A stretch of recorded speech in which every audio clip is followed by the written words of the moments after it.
Bueno, buenas tardes a todas, todos y todes. Bienvenidos, bienvenidas, bienvenides. Estamos esperando que se incorporen aún los y las participantes, así que esperaremos un minutito si están de acuerdo para comenzar con la charla de hoy.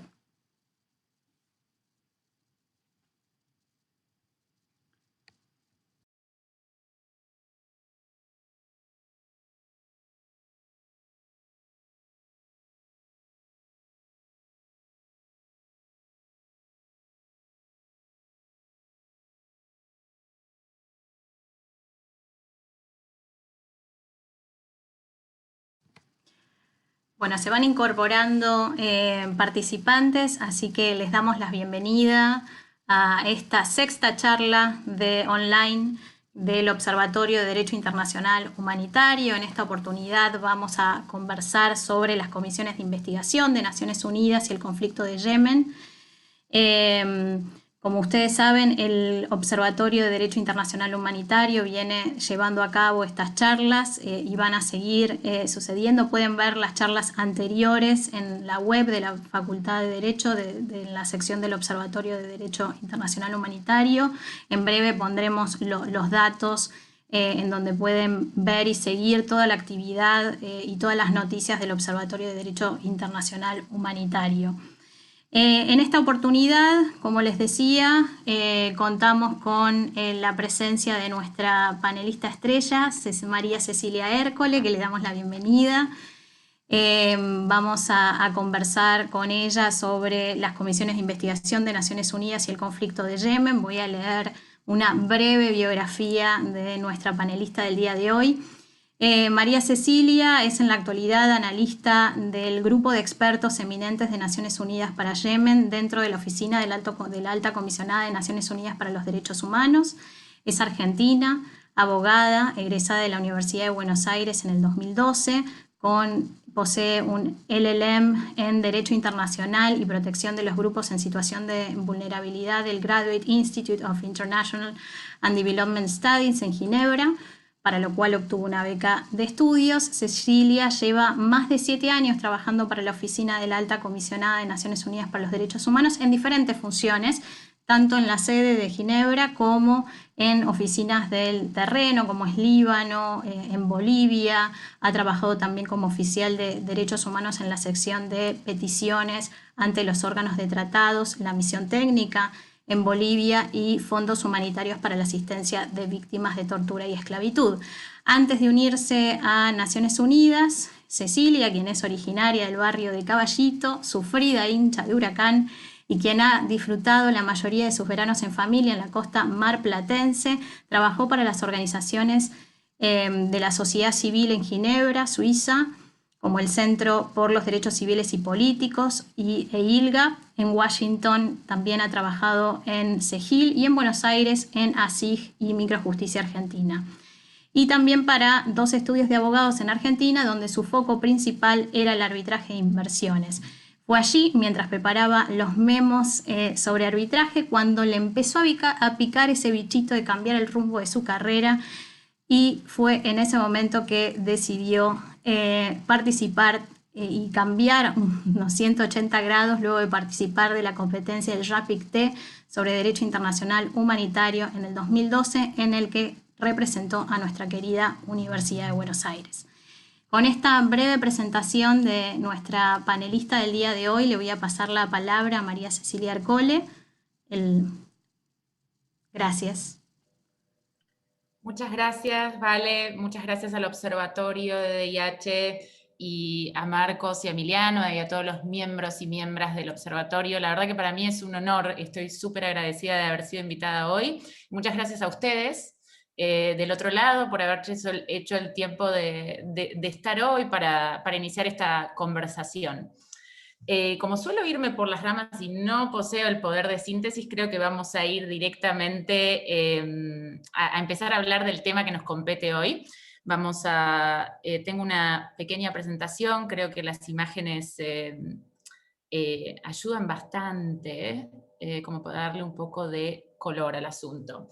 El título del conversatorio de hoy es Comisiones de Investigación de Naciones Unidas y el conflicto en Yemen. Antes de comenzar, quiero hacer un pequeño descargo. Esta presentación la estoy haciendo en mi capacidad personal y de ninguna forma la estoy haciendo en representación o en nombre de Naciones Unidas. Habiendo dicho eso, vamos a empezar de atrás para adelante. La idea sería empezar un poco con el conflicto en Yemen, ese conflicto que hablando con familiares y amigos, quizá en Argentina, quizás no está mucho en las noticias y se lo califica muchas veces como el conflicto olvidado o se lo describe también un poco como la crisis, la peor crisis humanitaria en el mundo hoy por hoy. Y aquí, como ven en pantalla, hice una ubicación geográfica, esa es la ubicación de Yemen en el mapa, y tenemos 31 millones de personas que hace 7 años viven en un territorio que sufre una guerra civil, un conflicto armado. Yemen como país, como tal, así como lo ven en el mapa, es un país joven que nace en los 90, luego de una guerra de unificación que no es el tema de hoy, pero con respecto al conflicto vigente al día de hoy, ese conflicto es un conflicto que tiene sus raíces en la primavera árabe del 2011, una primavera árabe que afectó a la mayoría de los países en Medio Oriente y en África del Norte. Incluso hoy las secuelas están vigentes en muchos de ellos. Es cuando surge también las raíces del conflicto en Siria, en Libia, hubo revueltas también en Egipto, Marruecos, etc. Y en Yemen en particular, el pueblo yemení estaba cansado, entonces salió a las calles a manifestarse pacíficamente contra el gobierno de un presidente que llevaba en el poder más de 22 años consecutivos. El resultado de esta primavera árabe en Yemen es la caída de ese gobierno, de ese presidente, y que se pasa el poder a su vicepresidente. Recuerdo el nombre de ese presidente, que es importante en la historia del conflicto, es Saleh, y su vicepresidente es Hadi, hoy por hoy presidente de Yemen. Ahora bien, en ese momento era un momento muy transicional, donde un grupo armado no estatal, un movimiento, los hutíes, que representan a la minoría chiita en Yemen, la minoría chiita, que es una de las ramas del Islam. Yemen es un país mayoritariamente sunita. Este grupo armado, los hutíes, aprovechan este contexto para ganar fuerza y también el apoyo de muchos yemeníes, incluso sunitas, que comienzan a apoyar a este movimiento, a este grupo armado no estatal, que ocupa el norte del país, principalmente la provincia de Saada y alrededores, y comienzan a haber enfrentamientos entre, podemos llamarlos, grupo armado no estatal, muchos los llaman rebeldes, grupo beligerante, entre los hutíes y el gobierno de Yemen. Ahora bien, para finales del 2014, empieza en septiembre del 2014, esta es una fecha importante, por lo que vamos a decir luego, o lo que vamos a discutir. En septiembre de 2014, los hutíes toman Sana. Sana es la capital de Yemen. Toman Sana y para principios de 2015 ocupan Sana y se vuelven las autoridades de facto en la capital. ¿Qué hicieron en ese momento? Expulsaron y forzaron al presidente Hadi al exilio, donde se encuentra hoy por hoy, desde septiembre del 2014. Se encuentra gobernando el país, que es el gobierno internacionalmente reconocido, desde Riad, la capital de Arabia Saudita. Ahora bien, el escenario en Yemen del conflicto, hay una multiplicidad de actores que es inabarcable en esta charla, entonces voy a intentar dar simplemente las bases. Los hutíes reciben, además del apoyo de ciertos yemeníes y del pueblo, también el apoyo de algunos elementos y células del ejército yemení leales al presidente que fue corrido, cuyo gobierno cayó luego de la primavera árabe, Saleh, y se unen con los hutíes a apoyarlos. Entonces vemos que este grupo armado no estatal empieza a cobrar mayor relevancia. Ahora bien, lo que cambia un poco las reglas del juego en este conflicto sucede en marzo de 2015, cuando Arabia Saudita forma una coalición de países árabes. Arabia Saudita lidera este grupo de 8 países árabes que deciden formar esta coalición para apoyar el gobierno de Hadi desde el exilio, para que su gobierno sea restaurado y para poder recuperar la capital. Entonces ahí es cuando comienzan los ataques aéreos. Y de ahí tenemos imágenes como la que ven en pantalla. Esta es imágenes de la capital. Es una imagen alrededor del 2015, esto es en marzo del 2015, donde se conforma la coalición, y a partir de ahí empieza como una nueva etapa, si uno quiere, del conflicto, una etapa con muchas bajas civiles, con una coalición árabe apoyando al gobierno que opera desde el exilio, no solo el presidente Hadi, sino sus ministros, todos tienen base en Riad. Y ahí comienza un conflicto, una etapa diferente. En 2016, el presidente que cayó con la primavera árabe es asesinado. Eso es un asesinato que al día de hoy la atribución es un poco borrosa, pero quienes dicen que fue asesinado por los mismos hutíes, porque había algunos desbalances adentro del mismo grupo armado junto con el ejército leal a Saleh. Eso cambia un poco las reglas del juego a nivel como más político. Entonces aquí tenemos un conflicto entre los hutíes, grupo armado no estatal, el gobierno de Yemen, operando desde el exilio, con el apoyo de la coalición árabe liderada por Arabia.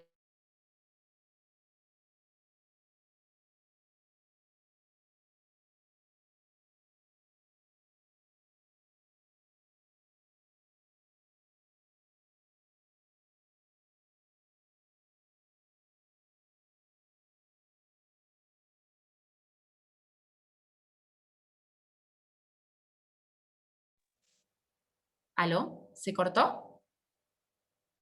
Sí, bueno, pero seguimos. Ahora te escuchamos bien.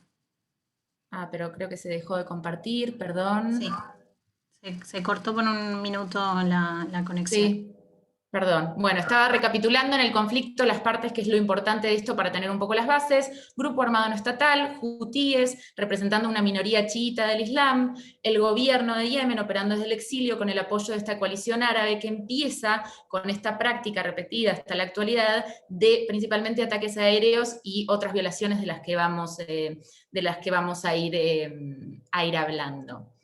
También, digo, entre paréntesis y para no extender, en Yemen existen otros conflictos, incluso desde antes de esta guerra civil entre los actores que acabamos de mencionar, porque en Yemen, por ejemplo, hay una presencia muy fuerte de elementos y células de Al-Qaeda en la península arábiga, principalmente en la región sur del país, e incluso elementos también del autodenominado Estado Islámico. Y desde antes de la guerra, países como Estados Unidos o Emiratos Árabes, también en apoyo del gobierno, han habido documentación de ataques de drones contra estas provincias del sur y también ataques perpetrados por estos grupos. Pero eso es algo donde no va a estar abarcado en esta presentación y tampoco es, y en esta discusión que vamos a tener, y tampoco es el foco del grupo de expertos eminentes de Yemen para el que trabajo en la actualidad. Bueno, pasamos de Sana, destruida por los ataques aéreos, a esta imagen, que es una imagen del Consejo de Naciones Unidas por los Derechos Humanos, en la sede de Ginebra, de la Oficina del Alto Comisionado de Naciones Unidas. Y esta es la primera parte de nuestro título, las comisiones de investigación de Naciones Unidas. Los diferentes órganos de Naciones Unidas, el Consejo de Seguridad, la Asamblea General, el Consejo de Derechos Humanos e incluso individuos, el Secretario General, la Alta Comisionado, tienen la facultad para que en casos de violaciones graves y serias de derechos humanos, no necesariamente en un contexto de conflicto armado siempre, sino también situaciones como por ejemplo la crisis de derechos humanos y crisis humanitaria en Venezuela, para crear comisiones de investigación y misiones de determinación de los hechos. En el caso del grupo de eminentes expertos para Yemen, fue creado por el Consejo de Derechos Humanos, que depende de la Oficina del Alto Comisionado. La Oficina del Alto Comisionado de los Derechos Humanos, actualmente dirigida como alta comisionada por Michelle Bachelet, la ex presidenta de Chile, se encarga de elegir a los expertos, que son expertos independientes, que no cobran un sueldo, que tienen experiencia en la materia. En el caso del grupo de expertos eminentes de Yemen, estamos hablando de ex diplomáticos que también han trabajado en la región, abogados que han trabajado en diferentes temáticas similares y también en contextos de conflicto armado.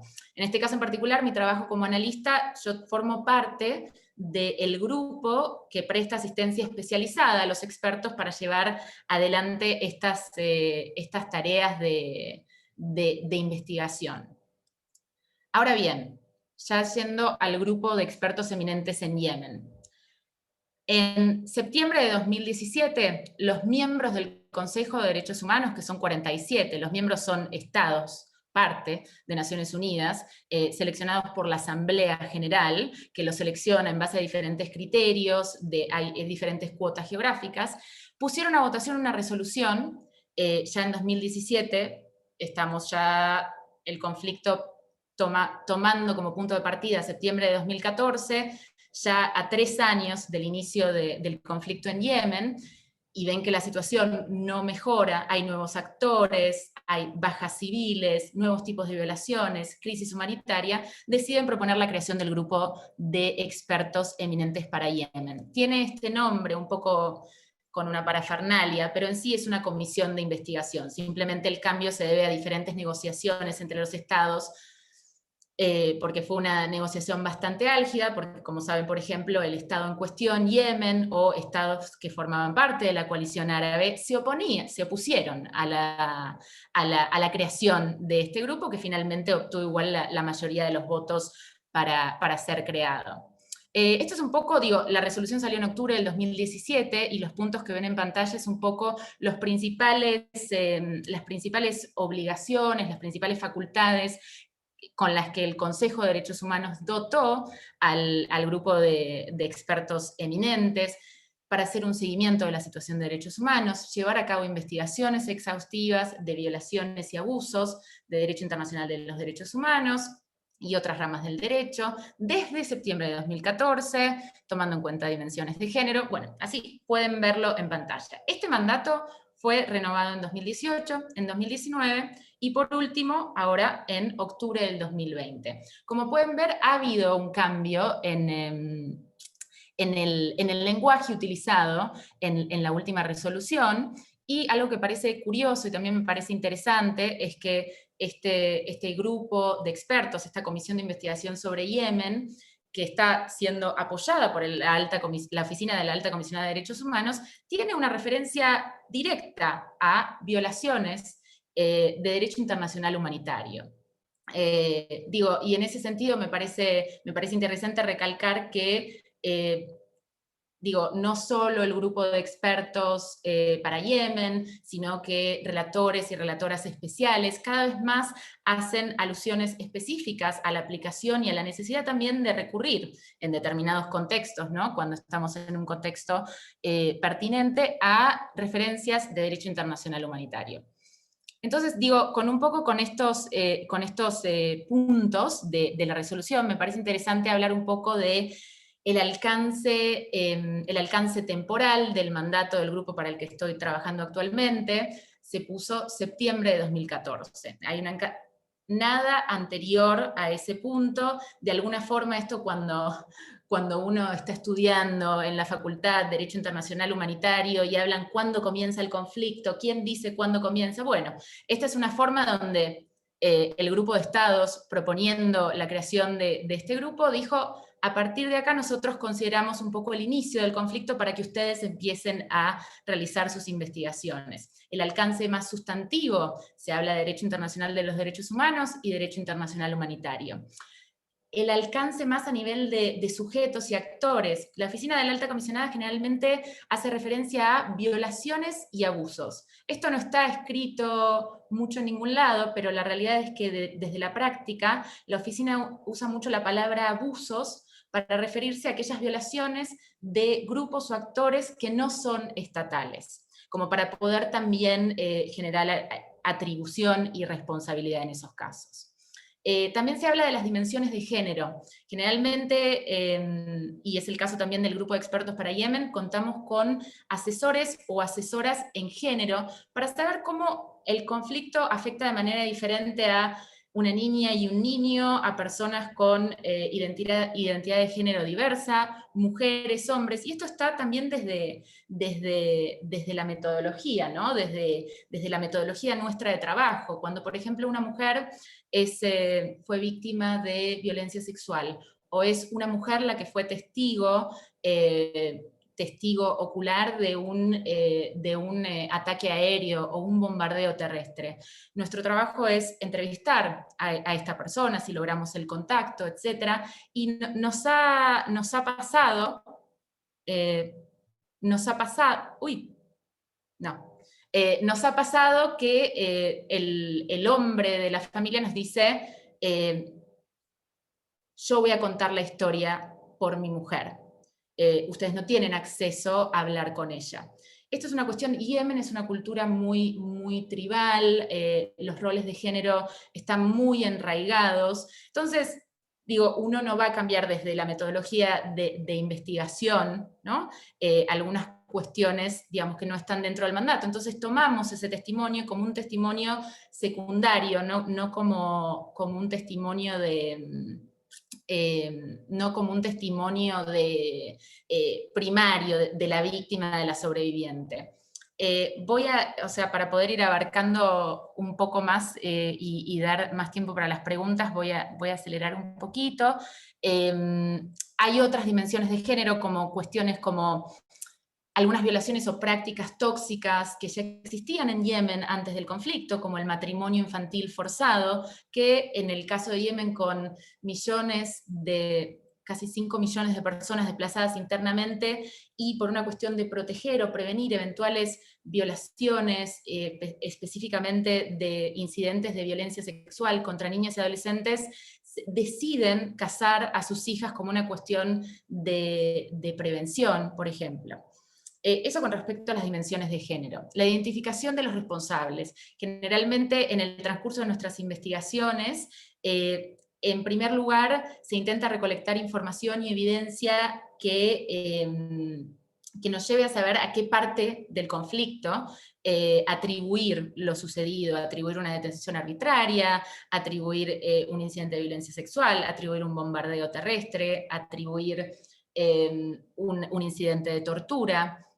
Y la segunda, digamos, como fase de esta identificación de los responsables es relacionada también con los perpetradores directos o con una evaluación, un proceso de evaluación que tenemos que hacer con respecto a la responsabilidad de mando, que esto es algo que personalmente lo trabajo dentro del equipo como analista, pero conjuntamente con el asesor militar, que es la persona que más conoce sobre el conflicto y sobre las diferentes estructuras de mando, tanto dentro de las Fuerzas Armadas, del gobierno y de la coalición, como dentro de la estructura militar del grupo armado no estatal, los hutíes. Y formulando recomendaciones, sobre todo también recomendaciones con esta lucha contra la impunidad. En el último informe se recomendó, por ejemplo, al Consejo de Seguridad la remisión de la situación de Yemen a la Corte Penal Internacional.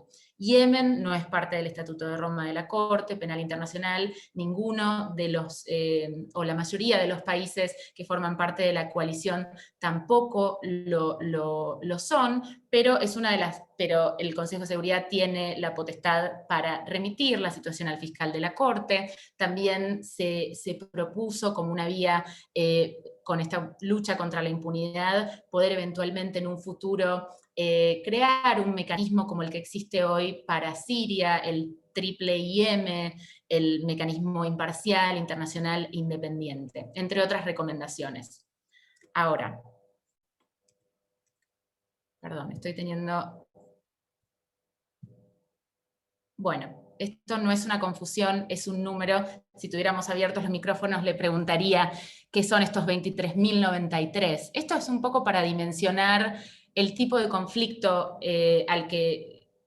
del que estamos hablando, el tipo del conflicto en el que estoy trabajando hace ya 2 años, ¿no? 23.093 son el número de ataques aéreos que realizó la coalición desde que se conformó y empezó a intervenir en Yemen apoyando al gobierno. De esos 23.093, 7.502 son aquellos donde se confirmó o hay alegaciones suficientes de decir que había objetivos militares legítimos. 6.683 son aquellos donde los objetivos no eran militares. Hablamos de buses escolares, escuelas, casas particulares, y 8.908 son aquellos donde los objetivos eran desconocidos. No hay información sobre si el objetivo era legítimo o no. Y esta información igual no es del grupo, esta información es de Yemen Data Project, que es uno de los auditores de una de las organizaciones que monitorea el conflicto. Bueno, pero es una de las fuentes que desde el grupo utilizamos como una fuente con bastante credibilidad. Bueno, como decíamos, voy a empezar a redondear y después abrir un poco también para sus preguntas, y lo voy a hacer un poco como si fueran titulares. Ataques aéreos es uno de las prácticas que generalmente en los informes nos referimos a ellos como, en los casos en que la evaluación así lo permite, como ataques indiscriminados o ataques disproporcionados, haciendo un análisis del principio de proporcionalidad, del principio de precaución, y son principalmente ataques aéreos, son por la coalición, porque los hutíes no tienen una fuerza aérea como nosotros la conoceríamos. Esto era un ejemplo sobre un incidente particular de ataques aéreos en el que no voy a entrar. Luego también tenemos bombardeos terrestres, generalmente con morteros o cohetes, y acá es una imagen satelital porque el análisis de las imágenes satelitales a través de expertos es una de las herramientas que nos ayuda muchísimo en la actividad investigativa para cuando no tenemos información sobre quién es el responsable del ataque. A través del análisis satelital nos permite tener indicadores que nos permiten llegar a un grado de certeza mayor para poder incluirlo en los informes. Creo que ya debería ir cerrando. Esto es un poco, esta imagen era también para mostrar el abanico de violaciones y abusos que incluimos en nuestra investigación, como ser el reclutamiento de niños y niñas soldados, la discriminación y persecución de migrantes y minorías étnicas y religiosas, cadenas secretas de centros de detención clandestinos, desaparición forzada.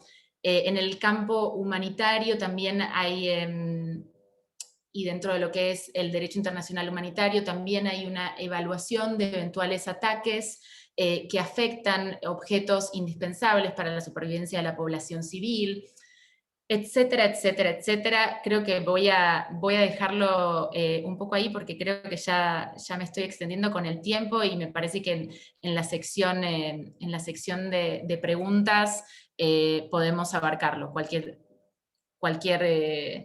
pregunta entonces es bienvenida para que se abra un poco la discusión. Y de nuevo, mil gracias. Espero no haber corrido mucho, oídome por las ramas. Muchas gracias, Cecilia, por la completa presentación. Les animamos a escribir sus preguntas, comentarios en la sección de preguntas y respuestas aquí del Zoom. También lo pueden hacer por chat. Hemos recibido algunas, así que si te parece vamos con esas primero. Hay una pregunta específica sobre si podrías ir más en detalle acerca de las dimensiones de género del conflicto y de qué manera es abordado por el grupo de expertos. Esa, si querés, empezamos con esa y luego seguimos.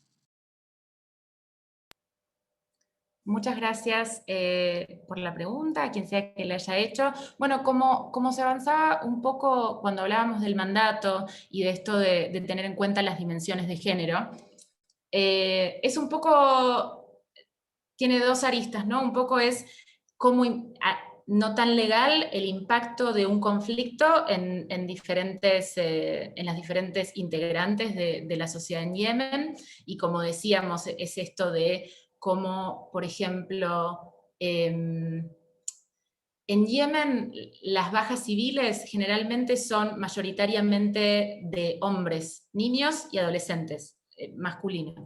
Entonces, y ellos generalmente, por el tipo de sociedad que hay en Yemen, son las personas que son el principal sostén económico de la familia. Entonces, se invierten los roles, y las mujeres, el conflicto hizo que muchas mujeres ahora pasaran a ser el sostén económico de la familia, y se empezaran a insertar, y se empiezan a insertar en un ámbito laboral, en un contexto donde, bueno, los niveles de desempleo son exorbitantes, y tienen que, y como mujeres también, Yemen es a nivel geográfico hay un montón de zonas rurales, hay muchas zonas como alejadas, donde uno, para proveerse de agua y alimentos tiene que caminar distancias prolongadas, e incluso pasar por zonas, por el tema del conflicto, bajo control de diferentes, de los hutíes o del Consejo Transicional del Sur,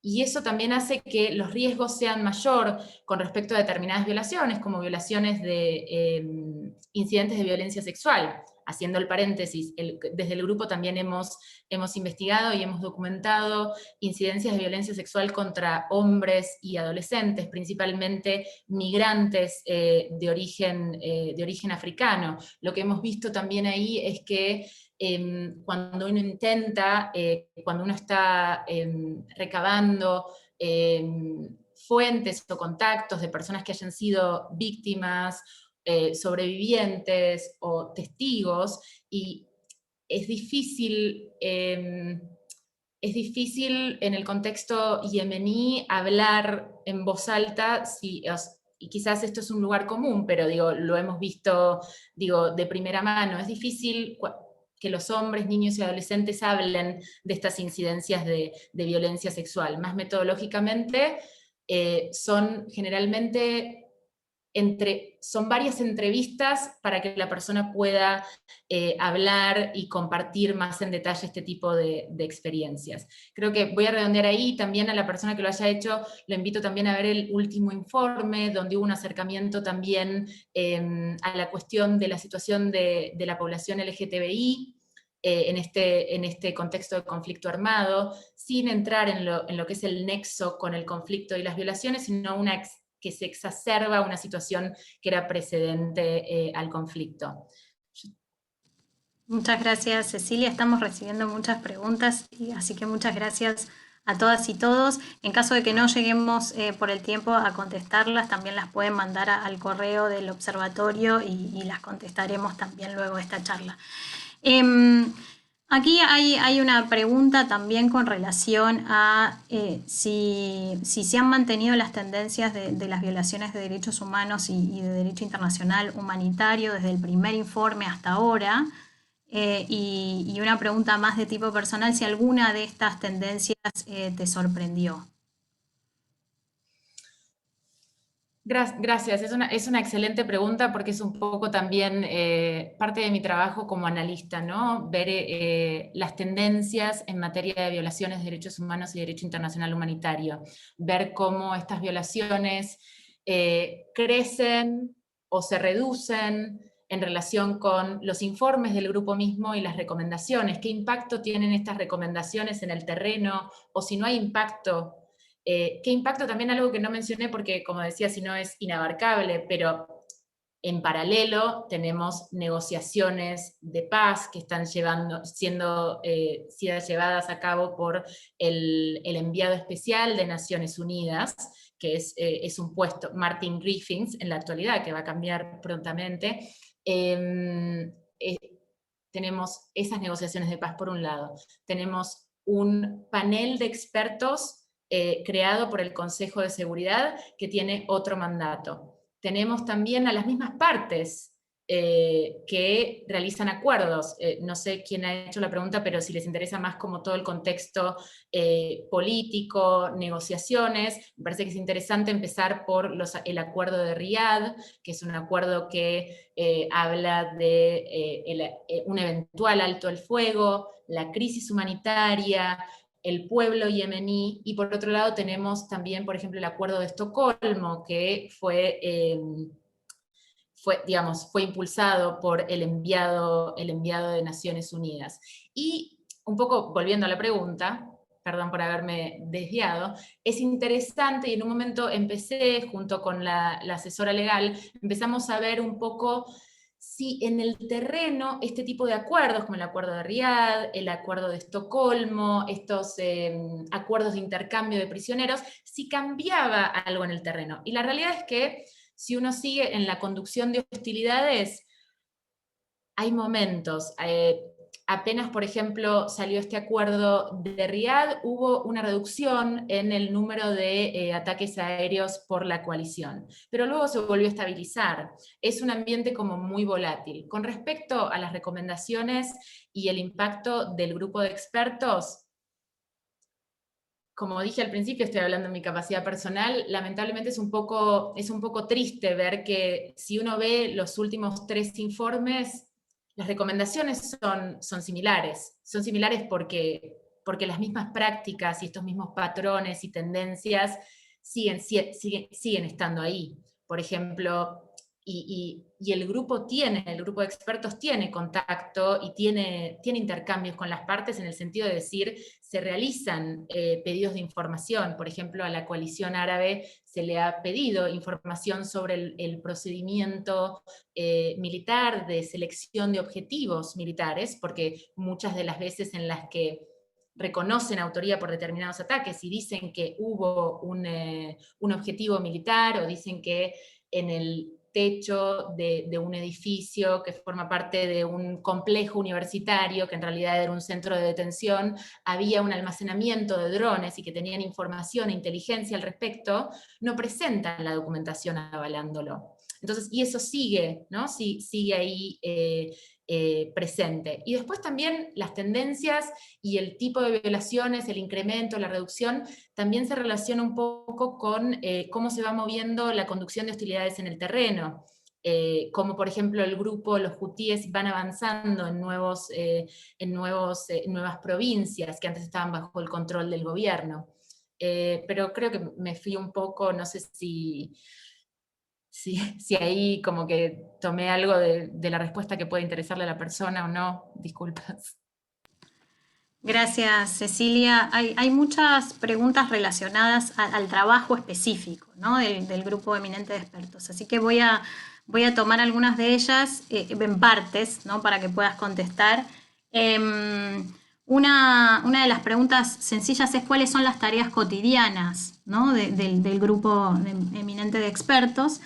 Y por otra parte, cuáles son las fuentes de información a las que accede el grupo a los efectos, por ejemplo, de determinar si un ataque ha sido, digamos, determinado, si se ha llevado a cabo de acuerdo o de conformidad con los principios de proporcionalidad y precaución. Gracias, Vale, y gracias a quien haya hecho la pregunta. Tareas cotidianas.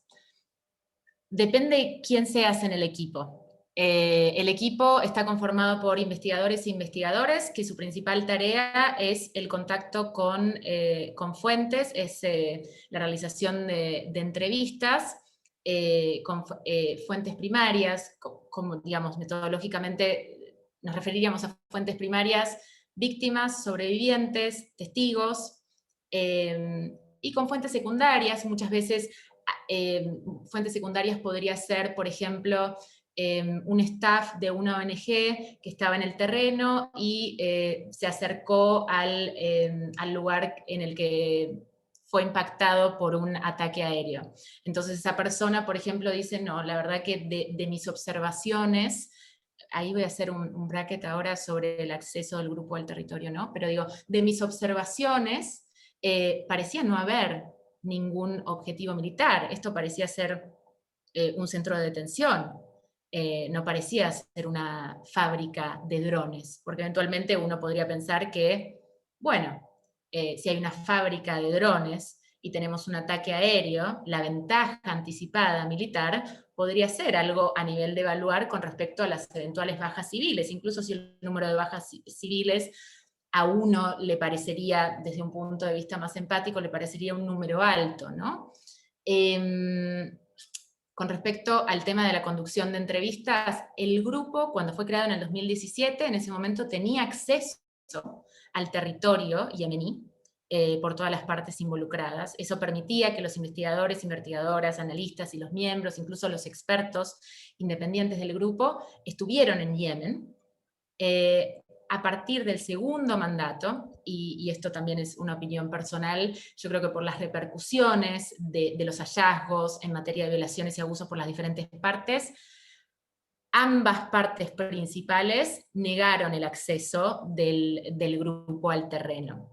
Y esa es una situación que sigue de momento de la misma manera, por eso las entrevistas se conducen de manera personal, face to face, en países limítrofes, cuando esos países también nos dan acceso, porque muchas veces hay denegación de acceso en países limítrofes por determinadas afiliaciones políticas, o incluso algunos países limítrofes son parte de la coalición, por ejemplo, o en aquellos lugares donde existe una diáspora yemení grande, o por ejemplo en países como Etiopía, o Somalia, o Djibouti, donde también hay migrantes que han estado en Yemen y... ¿Me escuchan? Ah, porque mis auriculares Sí, dijeron sí, sí, te estamos escuchando. recargue. Si me llegan a dejar de escuchar, me dicen. Exacto. Y entonces, bueno, las entrevistas se empezaron a conducir en países limítrofes o incluso de manera virtual, porque de hecho, cuando por ejemplo el año pasado con COVID, se hizo bastante difícil el trabajo porque la gente tenía otras preocupaciones. Y uno cuando habla con los sobrevivientes o los testigos, también hay una cuestión que en este trabajo uno aprende a realmente hacer un manejo de expectativas, ¿no? Porque, bueno, este testimonio que estamos tomando, esta charla que estamos teniendo, hay que explicar, esto va a ir un informe que al menos personalmente yo creo que tiene un impacto a mediano y futuro plazo, porque hay alguien visibilizando la situación, documentando las violaciones, y a futuro, si se crea un tribunal híbrido, si esto finalmente es referido a la Corte Penal, si se utiliza la jurisdicción universal, estos informes y esta documentación y la evidencia que tenemos también, creo que es un buen puntapié inicial para hacerlo. Pero volviendo a las actividades cotidianas del grupo, eso es lo que hacen los investigadores. Luego tenemos una asesora legal con quien yo trabajo, la verdad que tete a tete, trabajamos mucho juntas, porque mi rol es un poco todo el material recopilado por los investigadores y investigadoras, sea entrevistas, testimonios, documentación, incluido también el investigador open source de fuentes abiertas. Yo reviso ese material, lo evalúo y comparto el resultado de ese análisis con el jefe de investigaciones para ver si hay huecos, si hay cosas que no concuerdan a nivel fáctico, si hay dudas sobre la credibilidad de la fuente, la motivación, porque muchas veces también, por ejemplo, no es solo víctimas, sobrevivientes y testigos, sino también es desertores militares. Desertores militares han dado al grupo información que la información per se, yo la he evaluado como válida porque se pudo cotejar con otras fuentes, pero la credibilidad de la fuente estaba en juego, porque era bastante, fue en dos casos particulares, por eso los estoy recordando, pero digo, la motivación para un desertor militar que se encuentra hoy en Qatar, y uno cuando habla, esta persona dice que la motivación es para limpiar su conciencia, entonces ahí uno empieza a decir, ok, estoy hablando con un testigo, estoy hablando con un perpetrador, estoy hablando con alguien que me está proporcionando información de la que puedo confiar, pero entonces ahí está ese trabajo de corroborar, ¿no? Corroborar, en ese caso, la información que nos había dado era relacionada con un incidente de reclutamiento de niños soldados.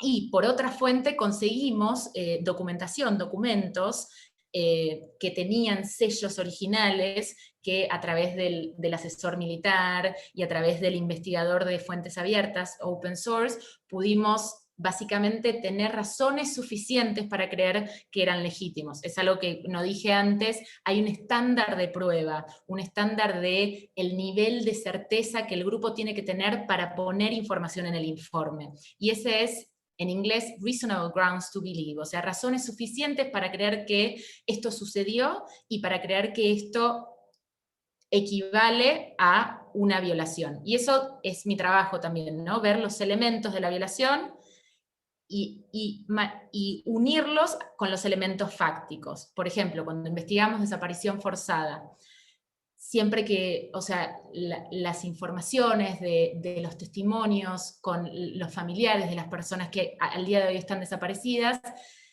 siempre es como muy difícil hablar de lo que ellos hicieron, de si fueron a una autoridad policial, de si fueron a denunciar, porque en Yemen eso no ocurre, porque hay mucho miedo. Entonces es como que nos falta un poco esa pata con respecto a la violación y a los elementos legales de la violación de desaparición forzada. Me fui de nuevo, no me acuerdo la segunda parte de la pregunta.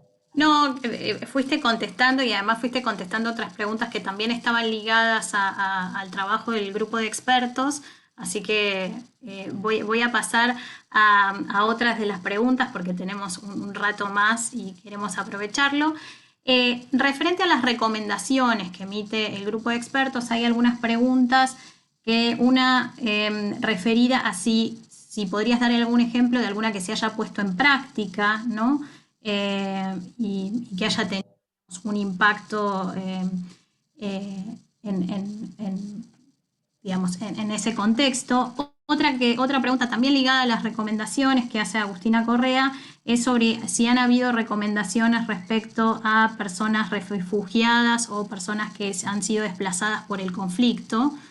Y una última de cómo se está colaborando entre el grupo de eminentes expertos con las agencias de ONU que también están trabajando en el terreno. Ok, voy a empezar de atrás para adelante, no tomé nota y acá ya estamos entrando a la 1 a.m. de la mañana, pero después recapitulo. Coordinación con otras agencias. Yo te las repito, no hay problema. Gracias, Vale.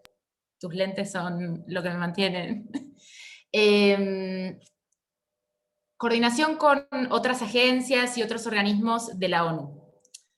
Empezando por casa, digamos. El grupo de expertos, como dijimos, creado por el Consejo de Derechos Humanos y con la asistencia de personal especializado dado por la Oficina de la Alta Comisionada. La Oficina de la Alta Comisionada tiene una oficina país, en Yemen, en Sana. Los colegas en la oficina están, digamos, en Yemen. Cuando uno es staff de Naciones Unidas, hay un montón de medidas de protección. Y, por ejemplo, con respecto a eso, nosotros no trabajamos en coordinación con la oficina de Yemen, intentamos realmente no mezclar, porque justamente como decía antes, al grupo no tiene acceso al país, pero tenemos colegas que están basados ahí. Entonces intentamos, por ejemplo, con la oficina del Alto Comisionado, no mezclar. Sí tenemos contacto con gente de la OIM, por ejemplo, con respecto a la situación de migrantes, a la situación de desplazados internos. También hay contacto con la oficina del coordinador residente de Naciones Unidas. El coordinador residente de Naciones Unidas es como la autoridad máxima de Naciones Unidas en el país, que es quien congloba a todas las agencias y a todos los organismos. Los expertos, porque es un nivel un poco más senior, son los que tienen esa reunión con el coordinador residente para hacer una actualización de cómo, digamos, de lo que está sucediendo, ¿no? Más a nivel fáctico. Hay otras agencias que por diferentes razones quizás no con las que la comunicación no es la más efectiva, pero por diferentes factores, porque también estamos hablando de agencias que están en el terreno, agencias que están negociando poder prestar asistencia humanitaria, que están negociando tener determinados accesos. Entonces también nosotros tenemos que tener en cuenta eso, ¿no? O sea, no es como saciar nuestro hambre de información, sino que también tenemos en cuenta la seguridad y que las personas con las que hablamos estén a salvo, porque no con el grupo afortunadamente, pero ha habido casos de represalias en otros contextos por haber colaborado con órganos de Naciones Unidas. Eso con respecto a la coordinación con otras agencias. Recomendaciones vamos a hacerlo simple, recomendaciones que se me vengan a la cabeza, donde haya habido un real impacto, sinceramente no tengo una recomendación en la punta de la lengua. Ojalá que sí, ojalá que eso cambie. O sea, lo que puedo decir del impacto, sí, hay impacto porque las partes del conflicto tienen la posibilidad de presentar sus observaciones a los informes. Lo que generalmente obtenemos es un descargo de por qué lo que está incluido en el informe no es verdadero y por qué los expertos son parciales. Es una cuestión como más política. Sí, el año pasado sí tenemos un muy buen impacto con la sociedad civil. El año pasado hubo una evaluación de todo lo que es la administración de justicia por las autoridades de facto de los hutíes y cómo no está funcionando, y también los mecanismos explorados y propuestos para lograr una lucha contra la impunidad y hacer responsables a quienes cometieron las violaciones, tuvo un gran impacto, porque la realidad es que hoy por hoy, a nivel de Naciones Unidas, es el único organismo con este foco en derechos humanos. ¿Y la tercera pata de la pregunta? Era si había recomendaciones específicas sobre refugiados y personas desplazadas por el conflicto. Sí, el año pasado no. El año pasado no, porque, bueno, me olvidé decirlo un poco con respecto al trabajo cotidiano. Nuestro equipo es un equipo chiquito. Eh, es un equipo chico, es un equipo de 22 a 25 personas, dependiendo el año, ¿no? Entonces hay que hacer un ejercicio de prioridades, que eso básicamente depende también de la visión de los expertos independientes del grupo, en qué se quieren focalizar, de acuerdo al contexto, de acuerdo a los cambios políticos también. El año pasado no hubo, pero en informes anteriores sí. Y bueno, y actualmente las investigaciones están en curso, eh, y no podría hablar de eso con respecto a lo que viene, pero los invito a ver el informe que va a estar en septiembre de este año. Gracias, Cecilia. También hay preguntas relacionadas al abordaje que hace el grupo de eminentes expertos sobre los grupos en especial situación de vulnerabilidad, como es el caso de niños, niñas y adolescentes. Y hay una pregunta de cómo justamente se está abordando en respuesta a las necesidades específicas de niños, niñas y adolescentes, y si se cuenta con información sobre niños soldados. Muchas gracias por la pregunta. Generalmente, cuando el presupuesto alcanza, porque también se maneja un presupuesto para el grupo, hay un especialista en protección infantil y un especialista en derechos de niñas, niñas y adolescentes. El año pasado, por ejemplo, y también se refleja en el informe, hubo un abordaje muy intensivo y focalizado en lo que es el reclutamiento de niños y niñas soldado por las partes. Y hubo también un análisis un poco más allá, ¿no? de la parte legal, un poco de ver cuáles son esos factores que impulsan a los niños a sumarse a las líneas de las Fuerzas Armadas o de los grupos armados no estatales, porque estamos hablando de un reclutamiento forzado, pero un reclutamiento voluntario.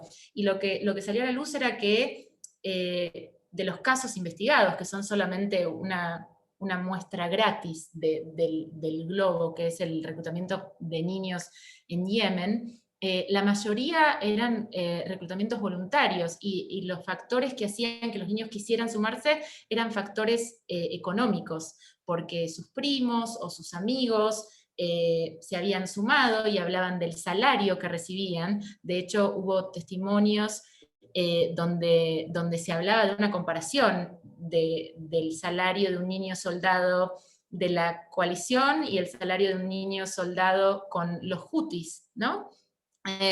Digo, eso un poco a nivel de cómo está tocando el conflicto a los niños directamente, y en muchos casos también eran las familias las que decidían que sus niños se unieran, ¿no? Por una cuestión económica. Y en el caso de las niñas, es interesante, los invito a ver el informe del año pasado, los niños generalmente son reclutados para ser utilizados en combate, pero las niñas...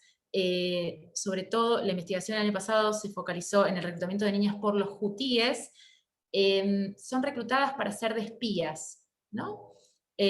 Básicamente niñas que trabajan en casas de familia, eran amenazadas por líderes hutíes o afiliados a los hutíes para que recopilaran información sobre la afiliación política de las familias de las casas en las que trabajaban, porque si no lo hacían, los hutíes iban a matar a un miembro de su familia.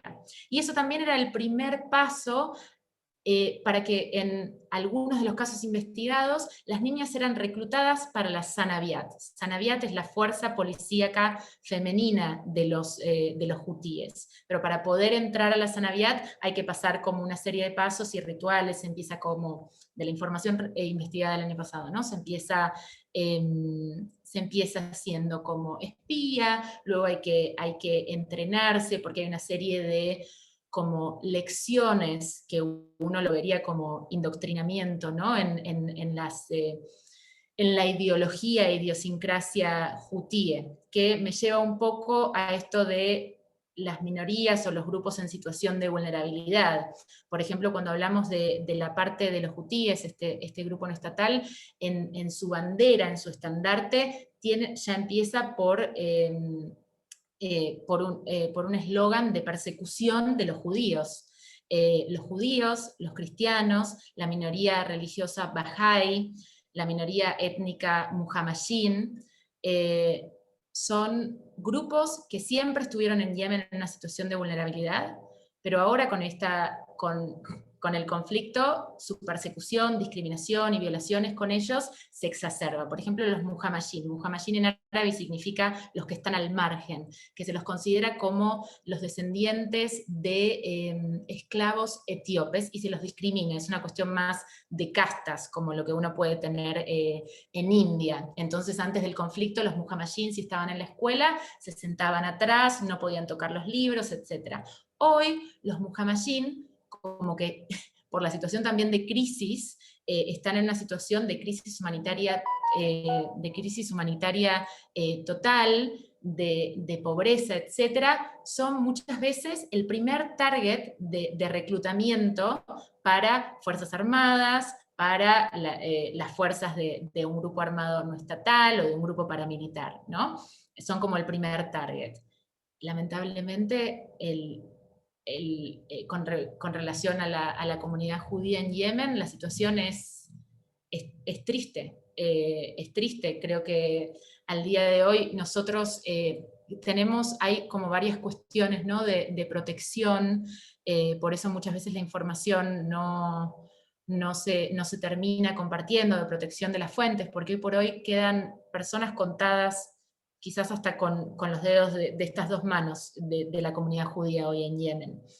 Lo mismo con la persecución de los cristianos, y los Bahá'í, que es una minoría religiosa, también son muy perseguidos por los hutíes. De hecho, en la actualidad hay un procedimiento judicial de detención de un grupo de Bahá'ís, que también es una minoría religiosa. Es triste, es fuerte, pero en desaparición. Y son cuestiones que venían de antes, pero con el conflicto se han exacerbado.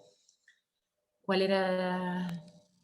No, creo que ya estamos en el tiempo y queremos agradecerte. Hay una última pregunta y por favor les recordamos que aquellas que hubieran estado sin contestar, tratamos de abordarla a la mayoría de ellas, pero pueden enviar sus preguntas al mail del observatorio y Cecilia va a poder contestarles. Hay una última pregunta que está más relacionada a tu rol profesional específicamente. Si podrías compartir con las y los participantes cómo ha impactado los estudios que has realizado en nuestra Universidad de Buenos Aires en tu rol actual, ¿no? Y si todo, digamos, todo eso te ha ayudado a llegar a donde estás en el día de hoy. Obvio. O sea, esta era la pregunta que estaba esperando. Obvio que sí, y de hecho, quizá la presentación la tuve que acotar, ¿no? Pero en el ejemplo que había elegido para hablar, un ejemplo que investigamos de un incidente aéreo muy complejo, que fue la primera vez donde, digo, además de haber auditado las clases de Derecho Internacional Humanitario de EMI, de Emiliano, de haber participado y representado a la UBA en la competencia PICTE de Derecho Internacional Humanitario y formado parte del proceso de selección, como que en esos momentos me empezó a traer, ¿no? Este Derecho Internacional Humanitario, quería trabajar para el Comité Internacional de la Cruz Roja, pero como que nunca se me ocurrió cómo en un contexto profesional iba a tener que poner en práctica las bases de estos principios, del principio de proporcionalidad, del principio de precaución, del principio de advertencia. Digo, como que dije, no, esto no lo veía suceder. Y fue sí, o sea, cuando me sumé, digo, en mi trabajo hubo otras circunstancias donde el DIH, el Derecho Internacional Humanitario, estaba presente, ¿no? Digo, por conflictos, guerras civiles en Nepal, etcétera, pero ahí fue como tangible que uno se puede dedicar a esto y no es necesario enlistarse en las Fuerzas Armadas. Uno puede dedicarse a esto desde un contexto o desde una mentalidad, porque digo, mi formación es, yo tengo más cabeza de derechos humanos, ¿no? O sea, y he tenido muchas discusiones de, hagamos el enfoque de derechos humanos, esto es una cuestión de derecho a la comida.